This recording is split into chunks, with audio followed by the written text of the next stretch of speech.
Andy Littledale. I'd like to welcome Al Kennedy.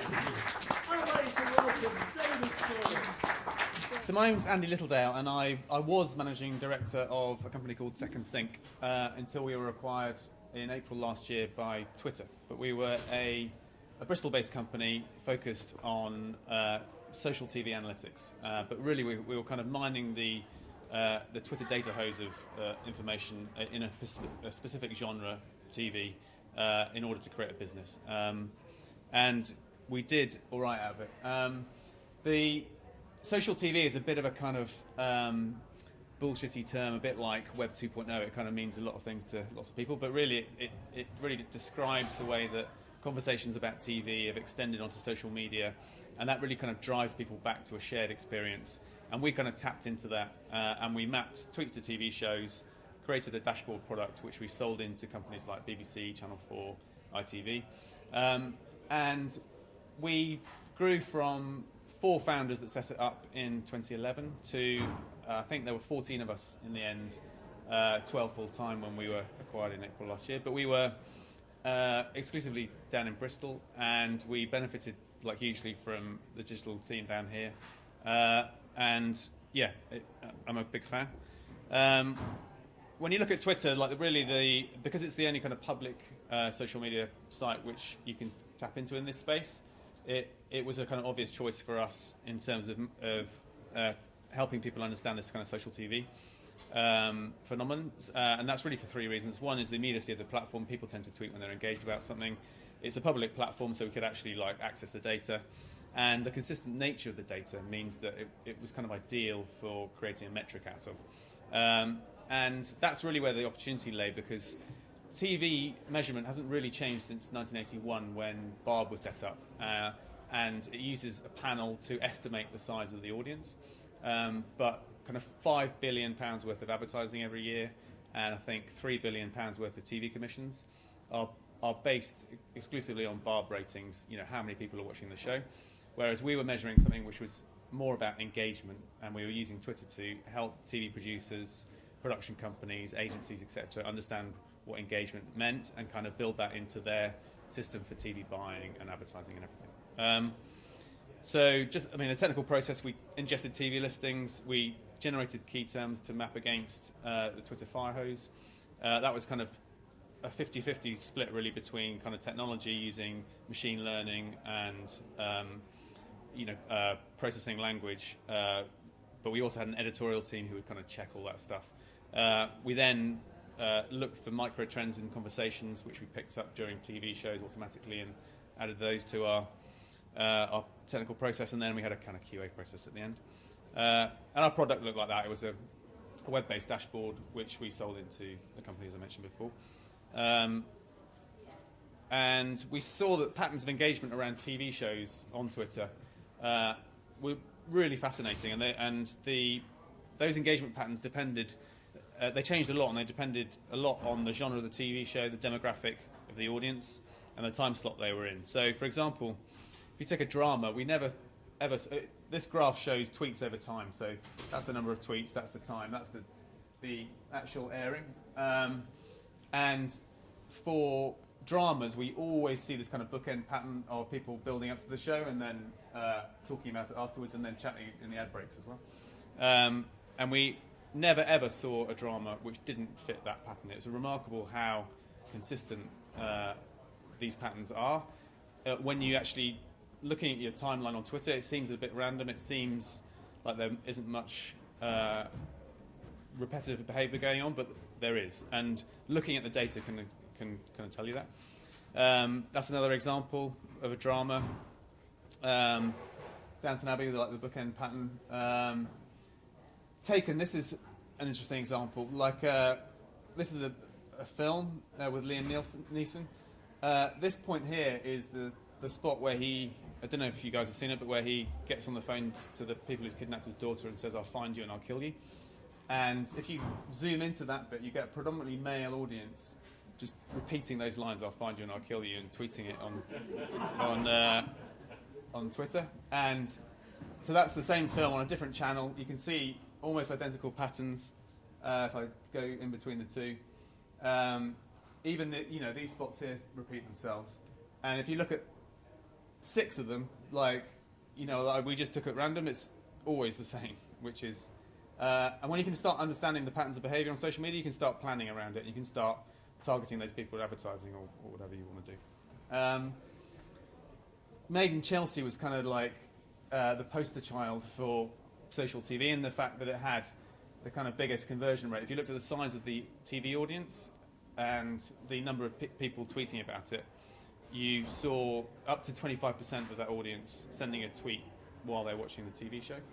So we had 110 unique users tweeting about this show, and with a total volume of that many tweets. But if you look at the Barb ratings, there was less than 500,000 people actually watching the show. So it's a really kind of high conversion rate, and that's the peak of what we saw. Right at the bottom, you got CBeebies and like kids channels where all you get is parents saying, "Why am I watching this again?"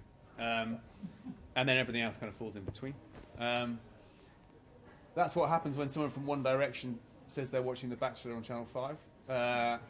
You get a ton of people retweeting that.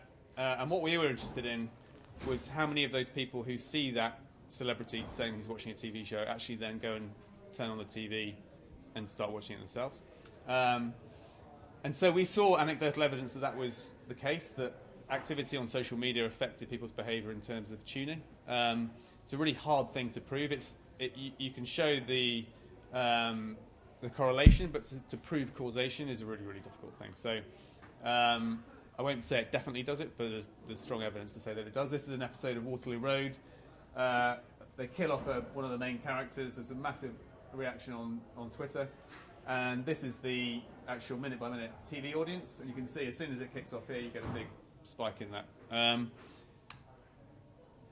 This is an activity which is across all genres. It's like you would expect it to be bigger on talent shows and dramas, and it is, but it's still prevalent on documentaries and every single Question Time, political shows, news. If you look here, the biggest peak here was for the giraffe fight in the first series of David Attenborough's Africa. The second one was the poor baby elephant which died. I don't know if you remember that. Which kind of really got people chatting on Twitter. So we see kind of like a really interesting split in behaviour as well. Like we see when you look at the device that people use to tweet around TV shows, that kind of changes depending on the genre. If you look at entertainment shows, it's almost always Twitter for iPhone that is predominantly used. If you look at current affairs shows, it's almost always predominantly twitter.com, people on their laptops using Twitter in a web browser.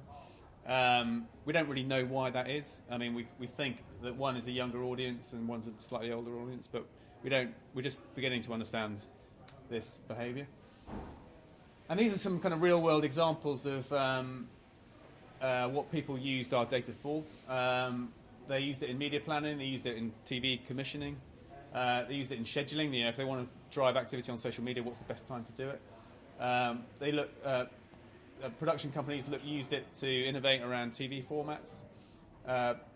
Agencies used it for ad targeting, and companies like Fremantle used it to feed back into live broadcasts around things like the X Factor. And lastly, we had a lot of help along the way, not least from Set Squared in Bristol. Grev, I don't know if anyone know him, he was our mentor, and he gave us really sound advice along the way. We took industry investment, and Grev guided us through that. We also, and I forgot to put a third one here, we also got 3 grants from the TSB, the Technology Strategy Board, which were invaluable.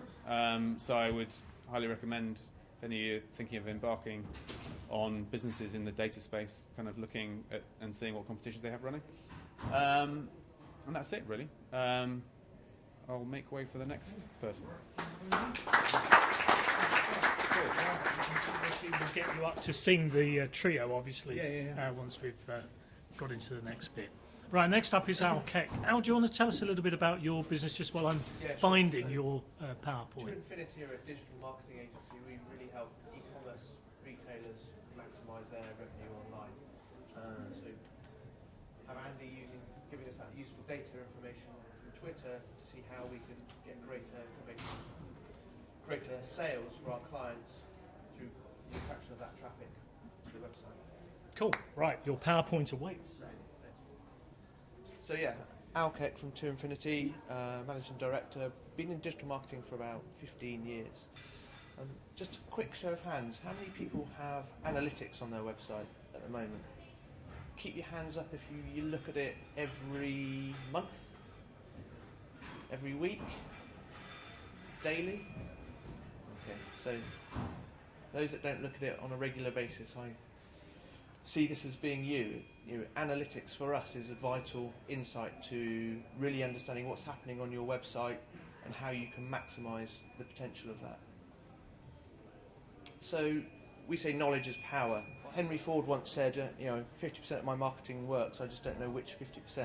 I think with digital marketing that, we can fly in the face of that. We know absolutely where all our traffic comes from, how our marketing spend is working for us, and that's how we can enhance and spend it more effectively. So we can track all the marketing activity.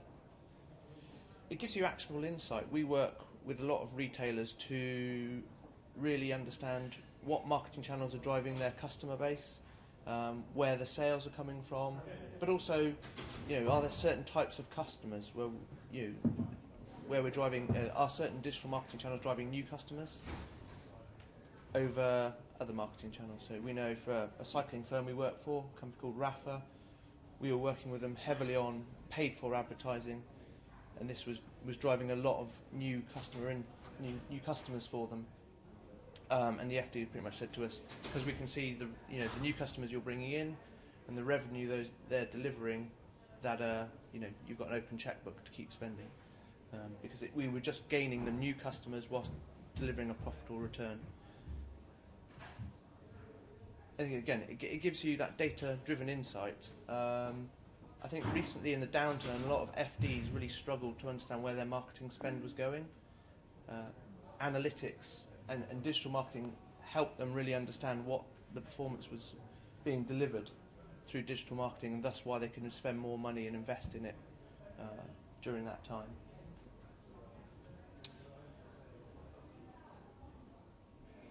We see a lot of businesses that they have an online offering, but they don't look at the analytics. And I sort of say to them, I think it's as important as using your management accounts. So many people don't have a digital strategy, don't really have a plan of how they want their website to help them grow their business. For us, it's absolutely vital and something we really stress that it should be done. It also helps you to understand the quality of customers you're obtaining, how often those customers are coming back from you, how you're growing your lifetime value. We're working with an art supplies company who just set up a shop in Bristol called Cass Art. We were struggling to get one of their paid for adverts working, but we realised that actually people that came in and bought watercolour products, whilst the return on the initial purchase was not very good, actually they were buying from us 6 or 7 times in a year, so it was worth obtaining that lower investment or that lower return on the first purchase to get a good customer in the door. So it's not just about the first order, the first return from that advertising, it's trying to look at it over a longer period of time. Again, it helps you work out which marketing channels are driving the best return on investment for you, and thus how you can invest more in those channels. I think another key one is, as we are moving through sort of into a multi-device, as you were saying, Andy, the multi-device world, it's amazing how many people are still focusing on their desktop website but not really considering how their site is working on a mobile device, a tablet or a phone. And we see generally e-commerce sites are probably performing a quarter of the conversion rate. So the traffic coming through on those devices is only turning into a sale 1 in 4 times versus the desktop. So there's a massive opportunity for people to put some investment into their website working better on those devices. We know from our email marketing, we've seen that the open rate now, on average, of a marketing campaign is probably 65% done on a mobile device. So if if it doesn't open well on that device, you have to pinch and squeeze to see the email, and then you click through and the site you click through to isn't a optimized site, you're just not going to get the performance from it, so you're almost wasting your time. Act on the insight. So yeah, by having this data and this knowledge, it really helps you to fine-tune your efforts and put it back into exactly what's helping you grow, what's helping you perform. A lot of customers come to us saying we want more traffic. They sort of perceive that traffic is growth, and we sort of try and challenge that. There's a lot of our clients, we say, well, is your site converting as well as it possibly could? You know, if you're only converting at 1% and we can help you improve the usability of your site to make it 2%, that's a doubling of, you know, you've doubled your revenue, but you haven't spent any more money on marketing. Thus, when you do go and invest in marketing, you're going to get a much better performance. So a recent stat I saw was businesses spend on average £56 to go and find a new customer, but only 61 pence on improving their website. So you know, a massive disparity. And then by making the changes to your website, analytics allows you to understand, has it been positive or is it negative? Because you can measure it, you can see, what has the impact been of the work that you've done. And we analyse it, our top 5 clients, if they improve their conversion rate on the website using analytics and the insights, so improving the usability of the site, the checkout process, if they just improved it by 0.25%, they'd have put an extra £125,000 on the bottom line just for 0.25% improvement.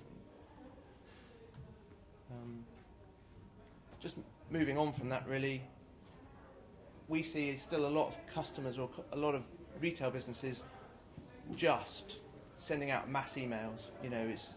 I only drink red wine, but they'll still market to me white wine. We have the data, we have the insight. As Andy was saying, it's really analyse your data, understand who your customers are, to build a targeted and more sort of like a one-to-one virtual relationship with your customers, talking to them about relevant services and products. It also builds loyalty and engagement. If you're not marketing them about things that are of no interest to them, you'll just turn them off. You're wasting your marketing spend again. And so don't treat them with a one-size-fits-all approach. So, for me, it's just remove the blindfold.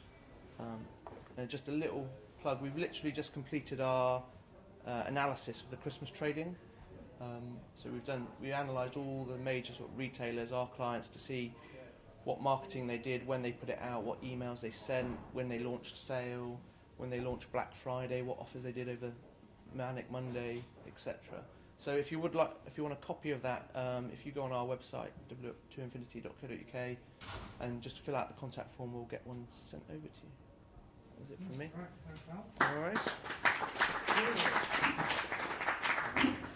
So this starts to become a kind of why wouldn't you? Given that you could know so much about the people that you're talking to, why would you not do that?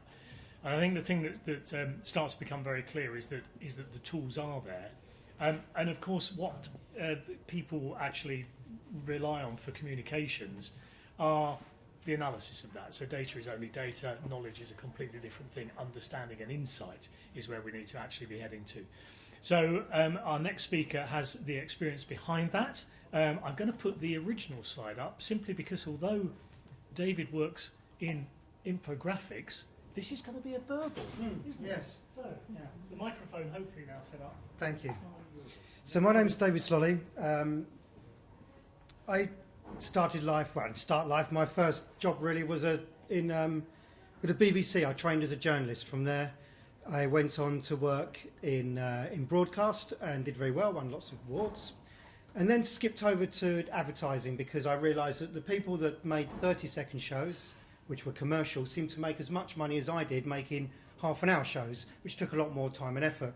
So I worked in advertising for a while, and that was all very nice, and then I moved into marketing, which is sort of grown up advertising. And my biggest success, I suppose, was I secured, on behalf of the company I worked for, a Bristol-based agency, the Google account for AdWords, which was their big revenue stream when it came over to the UK. And we took that on leaps and bounds, and we did that a lot by analysing the data and looking at what was happening. And we also did something unusual, which is we coupled storytelling into it. I came from a journalistic background. Why wouldn't I? I tried to leave a story in everywhere.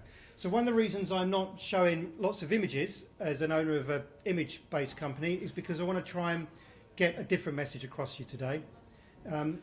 You're all going to be using data at some point, whether you like it or not. There are zettabytes of data sitting out there right now, and it's all coming down the pipe right at you. So at some point, you're going to be using that data. And what I want to talk about is how you present that data, how you use that data to persuade someone to do something you want them to do. At some point, you're going to present it to an FD. Yeah. Now we know data makes something very rational, and when we're presented with something rational, we don't necessarily act upon that rational decision, even if it's in the business context. And we know that because there's lots of business owners here, and I look around, and I can only see nice, shiny, expensive iPads and Macs. So clearly they could buy much cheaper PCs from PC World that run almost the same software, but they don't. We choose the things emotionally. That's how we make our decisions in life. So the rationale, when we present it with a rationale, we tend to crush it a little bit, and we come up with our own narratives, our own data that supports our own narrative and fights against it. So what I want to do is try and give you a 5-step process for taking data and enveloping in such a way that when you present it, people are interested in the data you're presenting. Because if you present it as the raw facts, the rational, the chances are they're just going to be either overwhelmed by it or not care about it too much. When you add some emotion to it, when you add some story to it, it becomes much more interesting. It's in context. So the first thing you want to do with your data when you get it and you're going to present it to someone is look for something we call the 5 W's, the who, what, why, when, where. What is this data? Where did it come from? Why is it important? Who, what, why, when, where. So first thing you've got to do with your data. The second thing you do with your data is your data is very cold, it's very raw, but there's 4 things that people are very, very interested in they don't usually admit to. I had the privilege of spending some time with the Guardian newspaper a few years ago, and one of the editors there explained to me they always look for 4 things to include in a story. And these are the 4 things that pick the interesting people, but they don't usually admit they actually like. They are princes, purses, pets, and places. Is any of that you can wrap around your data? A prince is anyone you can name that you don't need to explain. That can be a person. David Beckham is a prince. David Cameron is a prince. Equally, Google is a prince. You don't need to explain what it is. So is there anyone you can name you don't need to explain that exists around that data? So that data connected to anything that you don't need to explain. That will help put it into context. The second one is purses, money. We're obsessed with money. High numbers, low numbers, winning it, losing it. We are a country that's obsessed with it. So if there's any kind of monetary value that is high or low that you can connect to that data, will help put it into context and people understand it and be more interested in it. Princes, purses, pets. Okay, that's a wild one out there. There's probably not any pets connected with your data, but we are obsessed with pets in this country. I had a conversation with a vet recently, and he told me that a lady took a mortgage, £15,000 remortgage on her house, so that she could get her dog could have a blood transfusion. Apparently blood transfusions for dogs are very expensive. We humans will go in and swap some of our blood for a biscuit. Dogs don't quite have that same understanding, and so they charge a lot more. And so it's £15,000 for the transfusion. The dog died 1 week later. The woman said it was the best £15,000 she'd ever spent because she got to spend another week with her dog. So think about if there's any kind of lovely furry creatures you can connect with it to make your data more interesting. Probably not, but that's what the Guardian told me, the 4 things that people are interested in. The 4th one is places. When you can connect places to the data, it makes it, puts into context. And there's particularly places people have heard of. People are born in, people go on holiday to, places we know. And we know that places can conjure up images in our mind. If I only have to say, an evening in Paris, a Caribbean sunset, or Christmas in New York, and they immediately bring images to our mind. And that's what data needs to do. It needs to have some context to it. It needs to have some meaning. Otherwise, it just becomes this cold, rational bunch of numbers that people aren't actually reacting to. They're going, oh, yeah, that's really important. How many people die of lung cancer? Oh, right. Oh, yeah, right. Okay, well, that's amazing. And off they go and smoke their cigarettes. They're presented with that data every single day, but they carry on doing the irrational thing. So 5 W's, 4 P's. The 3 acts. The 3 acts are really important. When you take your data, and we saw it with Andy's presentation, he laid it out into 3 acts. Act 1, and the 3 acts are the classic storytelling. Act 1 is the problem. What is the problem? What is the obstacle that we have to overcome? Act 2 is the conflict. If there is no conflict in there, then it's just kind of like, oh, well, that was all a bit woolly, Imagine a story where a rich man stays rich, and that's it. He's going to know, no, that's not a story. I need the conflict. The rich man becomes poor, and he has to try and get his riches back. that bit starts making a story. So look at your data and ask, what's the story this data is telling? What is the problem we're trying to answer? What is the conflict that happens on that journey? And what is the resolve? The resolve is Act 3. What did we learn as part of the conflict? So that gives your data a real story. You're trying to present it to an FD, and they start seeing suddenly the resolve is the value we're going to get. And we think we got out from the value they're going to get when they engage in digital marketing. So what's the resolve that's coming out of it? So we've had the 5 W's, which is the who, what, where, when, where. The 4 P's, Princes, Purses, Pets, Places. We've had the 3 acts, the problem, the conflict, the resolve. Now we get the 2 states. The 2 states are where you start adding emotion to it. If you can flip it between 2 things. If you watch any film or you read a book, that book is flipping between 2 states all the way through. What starts off good becomes bad, and then it flicks back to good, and then it goes bad again. It goes up, down, in, out, left, right, on, off. That's the 2 states. So look at your data, and when you're laying it out to present it, can it go on, off? Can it be good, bad? What's going on? Because if everything is just good, or everything's just funny, people will just grin all the way through, and I don't go, oh, that was really amusing. If everything's just good, they just go, oh, yeah, that was all good, but there's no emotional engagement in it. If you can say that something goes really well, there were the peaks that Andy showed us in the data, and then there were the massive troughs, and you could talk about those. Suddenly you start engaging. If everything is just one big peak, we're like, well, happy days, it's all good. But where the troughs, they pull us in, and then the peaks come back, they put us in again. So that's the 2 states you're looking for. So the 5 W's, who, what, why, when, where. The 4 P's, Princes, Purses, Pets, Places. The 3 acts, the beginning, which is the problem, the conflict in the middle, and the resolve at the end. And then the 2 states, on, off, up, down, good, bad, happy, sad, rich, poor. Those 2 states. High numbers that Andy showed. Low troughs.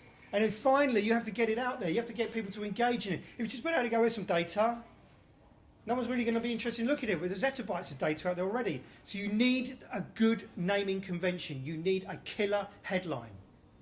Now, when I was training at the BBC, they said there's only 3 types of headline. I said, excuse me, there's only 3 types of headline? I walk around and see thousands of headlines every year. How can there only be 3 types of headline?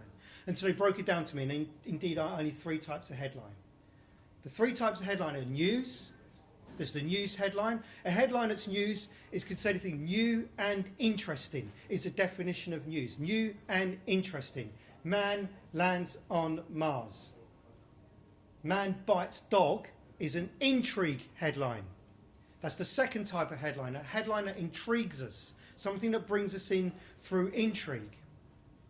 And the third type of headline is a headline that makes a promise. If your headline can make a promise, we promise to show you what your TV show is doing at any one point of the day by using the analytics. It's a promise. Cure for baldness found is a promise. That will bring people in. So there's only 3 types of headlines. So when you put a headline above your data and you're going, that's the last thing, I don't need to worry about that, just give it a moment and go, actually, is it news? Is it new and interesting? Is it a promise? Or is it intriguing? And if it's not any of those, then it's not a headline. It's just a series of words put together. And then brevity rules. See if you can cut it down to whatever you can. So all this data is coming at you. You're going to have access to all this data. You're going to be using it all the time. And you're going to get to a point where you're going to want to present it to other people. I hope those 5 steps will go some way to helping you present that data in a more meaningful way so that people engage with it. And more importantly, they can remember it and that data becomes persuasive. Thank you. You can take a seat on one of the plastics. Do come up, chaps. Great stuff. Questions then? Who's got a question? Or either one or many? David, could you put it on the podcast so we can replay that many times? I think he's done it before. Do you think he might have done that before? Yeah, I think so. It's very, very good. It's so just to answer that, there is a book. I'm pausing because I'm trying not to plug. It's in a book. Go on, I've written plug. a book. There's a book called Why You Need a Business Story and How to Create It. And one of the areas he looks at is data as well. So that comes out in March through Amazon and all the normal suspects, and is launched at South by Southwest. So if anyone is in Austin, Texas, for the Interactive Festival, then we'll see you there.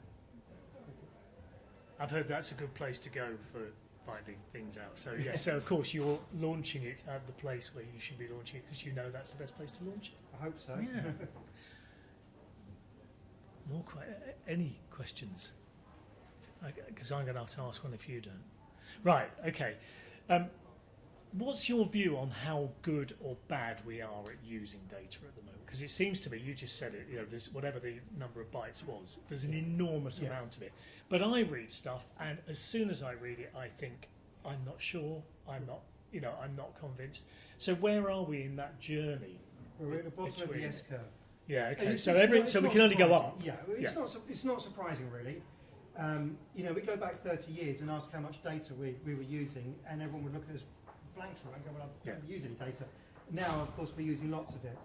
And there is obviously a shortage of people to be able to analyse the data, to be able to do anything meaningful with it. And so it goes without saying that when it gets to the end of the journey and visualising it, we're equally at a loss there as well. And so what tends to happen, most people don't really know what to do with it. So they take all the pie charts and they put them on a page. And they go, there we go, I've visualised all the data. What they haven't done is they haven't thought about it through the lens of the user and how we need to take them on the journey with the data. So we're at the bottom of the S-curve. But that said, there is just some phenomenal, just some brilliant work being done out there right now to help us visualise and get some meaning from that data. And Andy, you were saying you had a lovely line about you kind of got people to engage with the data that was coming out of Second Sync. And you noted that these people were the BBC, ITV and Channel 4. I mean, how did that conversation start? And what was the key to it? I mean, we were as surprised as everyone else when we started to visualise this stuff. And we started seeing these repeating patterns and these distinct patterns for different TV shows and different genres. And when we took it in front of the BBC and Channel 4 and those kind of companies, we didn't really have to sell it very hard. It kind of spoke for itself, and the stories that it told were kind of fascinating. The thing we had to explain was how they could apply that into their business decisions. So that was really, we captured them with an interesting story, and then we had to educate them as to how they could apply that in TV production, in ad sales, in TV targeting, that kind of stuff. So was there a recognition that the Barb model that you were describing was actually just massively broken? It's an analogue sample. No, actually, thing, or is it the interesting thing is that the two data sets were really kind of worked well alongside each other. And they measured very different things. One is an accurate statistical model for estimating how many people are watching. The other one tells you how engaged that audience is at any one time, and that you can't really replace one with the other. You need them both to get the big picture. And so I don't think social data will ever replace traditional TV panel data. And the success of the Nielsen's and the Cantars of this world is kind of testament to that. But I think social data will become increasingly important in telling that kind of nuanced story around engagement. And again, it kind of obeys David's law that actually it's the combination of the two. Those are two states. There's an absolute, that television which was switched on when the clock said that. Yeah. That's meaningless. There is a point where somebody could be watching or reading the paper whilst the telly was on. But the engagement piece takes you into a deeper level. Yeah. And social media, when it is increasingly a medium that TV advertisers are using to extend the reach of their advertising campaigns. So knowing if the audience is engaged on social media while they're watching is very important to advertising. Yeah. And how much, just going to what Al was saying, how much did you know about the people doing the tweeting, or were you dealing with it as a quantitative? Because when you sign up for Twitter, you don't give away any demographic information. You don't even say what gender you are. So, the demographic side of things was very sparse in what we were telling, but it was still an engaging story, and still something that they're very interested in. Yeah. And that's another thing which the panel data is fantastic for, because it has a statistical spread of demographics, so you know exactly. Well, you can predict exactly who is watching a TV show, in terms of the gender and the age of those viewers. But on social media, it's a little bit different. Yeah. And now, how are those relationships, those conversations going with the people in the companies that you're working with? Is there an increasing awareness, or is it still a bit? I think there's a lot of smoke and mirrors? businesses that just sort of blinded by the volume of data. Yeah. I think it sort of really goes into what David was saying. There's almost so much data there, they don't know what to look at or what to take from it. And so it's, that's what David was saying, trying to get more of a story from that data to really give them insight at the board level of why they should be investing in digital marketing, what customers they're gaining from it. Yeah. Starting to build that lifetime value. We're seeing a lot more brands now wanting to sell direct rather than going through wholesale partners. Absolutely. Because they want to own that relationship directly with the end consumer, because they can understand the preferences, they can understand how often they buy, and then they're not, and they make double the margin. But that's why we're seeing more and more brands. I think it was Nike recently said, we won't market to people anymore. We're just going to manage their relationship, because they know how often they're running, because they're probably wearing one of those, the night watches. So they know how often they're running, how hard they run, how hard they are on their trainers. So they've got this wealth of data to be able to say to them, well, you probably need a new pair of trainers now. We see you've clocked 150 miles in the last 6 weeks. Yeah. We suggest these for you. So it's going to be more about that one-to-one relationship and managing that moving forward. Yeah, which is a far warmer relationship than just saying it's 10% off if you get it in this time. Yeah. Right. We're underway now. If I can take you first now, then we'll have you second. So far away. Do you ever come across any ethical questions about having sort of sharing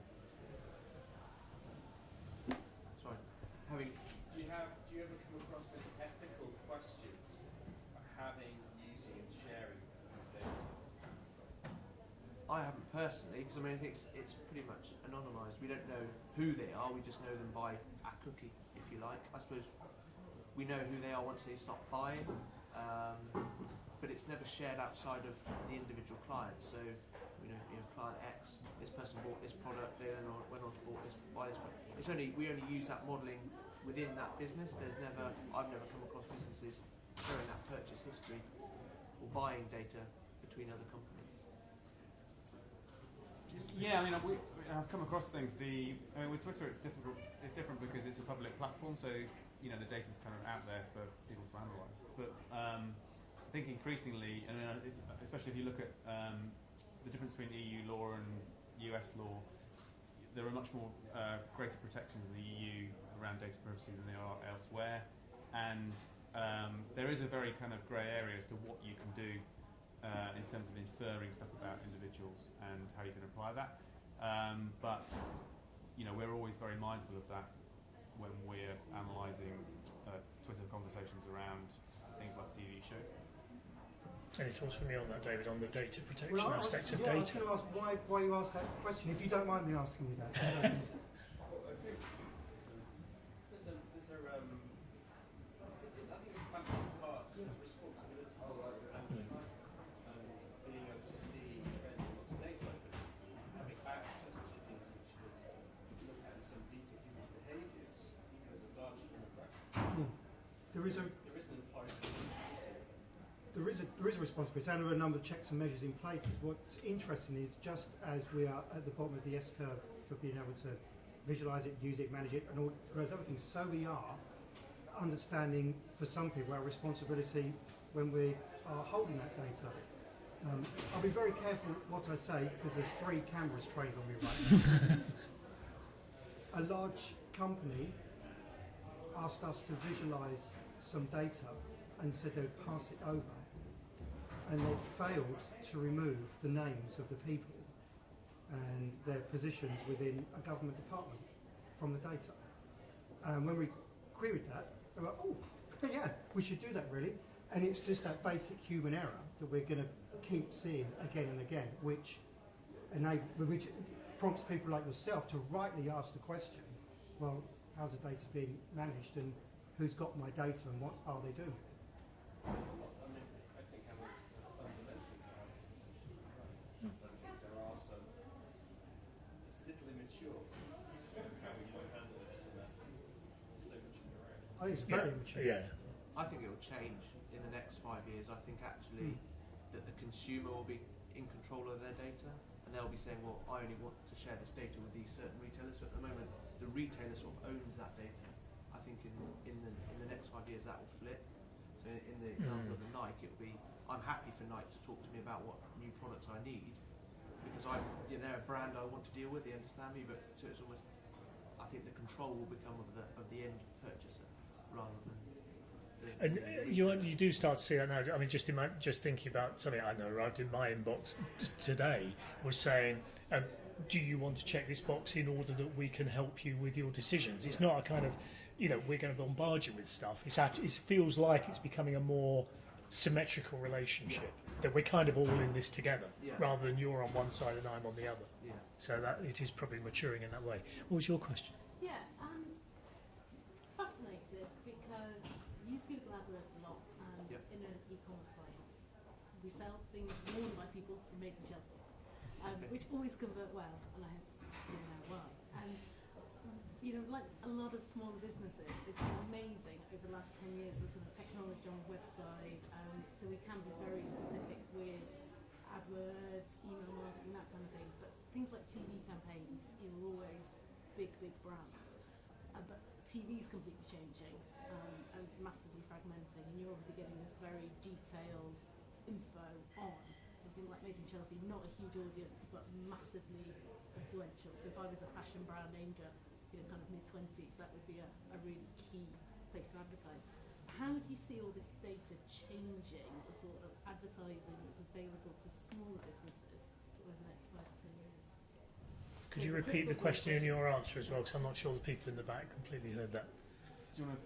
Yeah, I think my view on how small businesses will take that data and change it. I think now you can almost whoever watches YouTube, you already get these adverts on front of video. So I went to watch one on. I've been to Cribbs Causeway and had a look at Tesla. So I went online to have a look at a Tesla car, and Mercedes cleverly showing me an advert over the top of a Tesla video. So I think there's a lot of opportunity if that's the audience. So if people are looking for Made in Chelsea and you've got a relevant product to be selling to that type of audience, you may well go out and start putting adverts over the top of those sorts of videos. I think video will be more and more important in terms of advertising. So I think it's being clear on those channels, but then measuring them in analytics. So you're going to try an advert in YouTube, how does it perform versus just a classic paid for Facebook could become more and more interesting. We haven't seen it sort of give a positive ROI as yet, but they're going to release more and more data. So. I also think that the kind of big data, to use a cliche, kind of gives small businesses an opportunity to uncover insights into existing business areas which other people haven't uncovered yet. Like when we first started looking at social activity around TV, it really surprised us what was going on, and it was something that nobody else had ever seen before. And we were a company at the time of 5 people. So I definitely think that access to this data now kind of provides those kind of opportunities to people outside a large company. I guess it also enables that kind of agility. In one of the earlier sessions, Dan Affigan at Ardman was saying that they're getting the way they think things through is much more agile. It's much more kind of feedback loops. So the agility that you get in a small company to really understand it, because you haven't got that huge corporate structure or maybe a history behind it, means that in a way this is for everyone. The provocation of it is, why wouldn't you? It's exactly your two graphics. Do you want the blindfold on or the blindfold off? Because why wouldn't you engage with this? And then it's a matter of working out how hard it is. And how hard it is to maybe convert data, get the data in the first place, and then convert it into something that's a story. I think the agility is key. I think that's what a lot of the larger businesses, with all their bureaucracy, struggle sometimes to get because it's got to go through a compliance department, and then they can't react. They can't react. Like snow suddenly starts falling, so bang, Alpha's do it recently. Bang, email went out as soon as snow was forecast. There was an email out all the relevant snow products, snow shovel.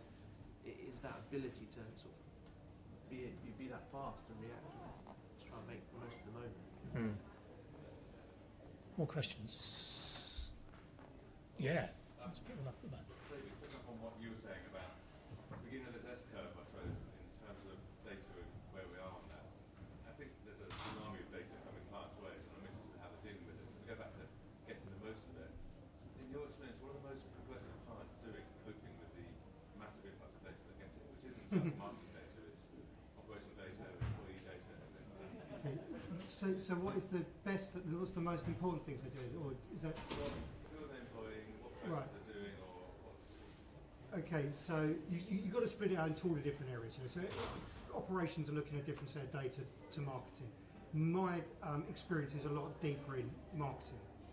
The big move by the enterprise, which will feed down into your size company now, is using it for automation.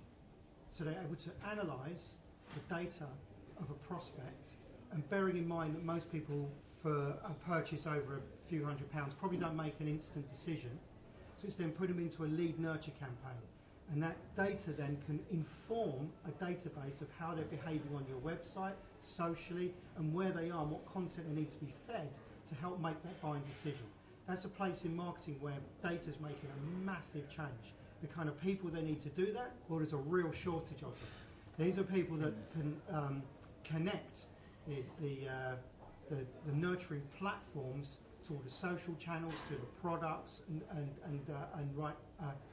Literally, it's a story of what a typical user journey is going to be across the buying cycle, and how they should or could react within that buying cycle, and what information you should send to them that's relevant at what time when they make those actions. That is going to be one big shift we're seeing now. And an enterprise that are engaging in automation are seeing huge changes and huge impact there. It's on its way to the SME right now. They're going to be doing that. That's one big change. The other specialist skills are literally containing the data. When I mentioned at the beginning, one of my big successes was working with Google. I went over to see Google in Ireland. And I said, what's your big challenge right now that we could be helping with? And they just said, we're drowning in data. And this is Google, where you think that they've got it all archived out and it's all good and you can call up any bit. And it's just too much of it. And getting the insight from it, and it's all there, as Anne said, seems like it's really easy, but asking the right questions becomes the difficult bit. So it's going to be, there's a massive role for people just to ask the right questions at the moment. So analytics are playing a big part. And then it's like, well, what is that telling us? And then there's a massive education part around the board level, which tends to be a little bit older and a little bit more detached from it, and getting them to understand the power of that data, the decision making, that it can empower them, inform them to make better decisions. So with Burton S-curve, it's almost we need everything. The data happened really quickly. And I think it was Alvin Toffler that wrote the book, saying that there was a tsunami of data coming towards us. It's here, and we're at this point where now we've got to sort of, as humans, step up and manage it, control it, mine it, get insights from it, and apply it to our businesses. I think in business, and I think you're going to back me head, there's a tiny fraction of people that are doing anything meaningful with that data. Most companies are having a little bit of look at our Twitter, a little look at our back end of what's happening on our analytics. Oh, look, our Facebook's doing quite well. And anything that's not doing quite well, they just start switching off and go, well, LinkedIn didn't really work for us, we turn it off. And they're not joining the dots. And I think that's where automation is happening at the high enterprise level. As they've joined those dots, it's going to start filtering down. I think we're going to see a lot more. There's a need for that, people that can join the dots and see how it all ties together. Yeah, any other thoughts on that? Yeah, I think Graze is probably one of the better examples of how they're combining sort of the marketing data and the operational data. I think I had some insight into that business. I think they've got 40 business analysts permanently working on the data that's in the Graze business. So, be it what's happening on marketing, who the new customers they're recruiting through to what are the choices that they're putting out in the boxes every week, to how does that impact people quitting their weekly subscription or not. I mean, it's a fantastic business. How it started, I don't really know how they do it for $3.99 out posted, but they're doing it and sold it off, or sold a percentage of it for a fantastic figure. But I know they've got 40 analysts looking at that data week in, week out to try and say, well, these types of people, well, let's try them with that type of nut or that flapjack, and or did that have an impact? Did that raise the people that cancelled their subscription? Why wasn't it? I think that's probably one of the leading examples at the moment. So the automation actually helps you get through that quicker to a point where it's basically what you were describing, David, where you're making better conversations, better decisions, I think because it's not data anymore, it's knowledge, and it's trends, and it's things that you can actually grasp and say, well, clearly we're heading in that direction, or we shouldn't. we should change the way that we do things. The Twitter thing I think is very interesting because the number of people I hear saying, "Oh, we've got so many followers," I think that's not really the metric of it. It is exactly as you started, Andy. It's actually what is the engagement you've got with them, not how many have you got. Because if all they're doing is not reading your stuff or responding to it or picking up your links, then they're a meaningless thing. It's the numbers. What is it? It's the measurable things that are important, and the important things becoming measurable. Yeah, and I think the best companies know where they want to end up in the next 3 to 5 years, and they have really focused kind of operational key results, and they use the data to forensically measure them and influence their decision. Yeah. So maybe the thought behind that, maybe it is relevant to what you were saying about the small company piece, is that it's kind of why wouldn't you? Why wouldn't you engage with this? But actually, you do need to know why you're doing it, what the end game is, and then how you can set about getting to there from here. I think most of the things I've heard about today have been entirely about transitions from a slightly kludgy place that we're in now, whether it's with a diverse workforce or data management, through to a better one, and how we get there. It's 2:55. We should stop now, so I'd like you to offer a round of applause to these lovely men.